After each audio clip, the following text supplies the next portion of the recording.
theo chúng ta học sẽ là nguyên âm a. A là một nguyên âm ngắn trong tiếng Anh. Để phát âm đúng nguyên âm này, các bạn cần mở rộng miệng nhưng với khẩu hình nhỏ hơn so với nguyên âm a.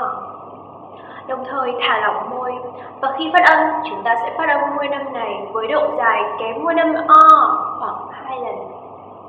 Chúng ta sẽ có a, a, a, bat, cat, hungry, money, umbrella, no money, no honey. I love sunny days on summer